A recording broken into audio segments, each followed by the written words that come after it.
अच्छा अच्छा। सर ये जो नई तैनाती हुई है इस हवाले से आपका क्या कहना है? कौन सी तैनाती हुई है? Sir chief of army staff का नाम मुझे चला तो नहीं गया है। पता, हम तो यहाँ पे अच्छा हैं। सर आप रोज़ यहाँ पे होते, मैं आपको बता रहा हूँ हाँ। आसिम मुनीर साहब का नाम गया है चीफ ऑफ आर्मी स्टाफ के लिए और साहिर शमशाद का जॉइंट चीफ के लिए।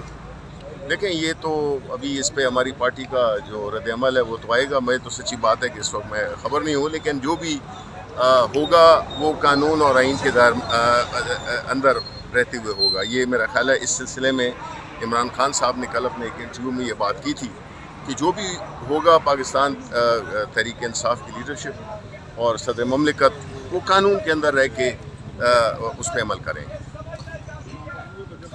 अच्छा अच्छा। सर ये जो नई तैनाती हुई है इस हवाले से आपका क्या कहना है? कौन सी तैनाती हुई है? Sir chief of army staff का नाम मुझे चला तो गया नहीं है। पता, हम तो यहाँ पे हैं। सर आप रोज़ यहाँ पे होते, मैं आपको बता रहा हूँ आसिम मुनीर साहब का नाम गया है चीफ ऑफ आर्मी स्टाफ के लिए और साहिर शमशाद का जॉइंट चीफ के लिए। देखें, ये तो अभी इस पे हमारी पार्टी का जो रद्द-ए-अमल है वो तो आएगा। मैं तो सच्ची बात है कि इस वक्त मैं ख़बर नहीं हूँ, लेकिन जो भी होगा वो कानून और आइन के अंदर रहते हुए होगा। ये मेरा ख्याल है। इस सिलसिले में इमरान खान साहब ने कल अपने एक इंटरव्यू में ये बात की थी कि जो भी होगा पाकिस्तान तहरीक इंसाफ की लीडरशिप और सदर ममलिकत वो कानून के अंदर रह के उस पर अमल करेंगे।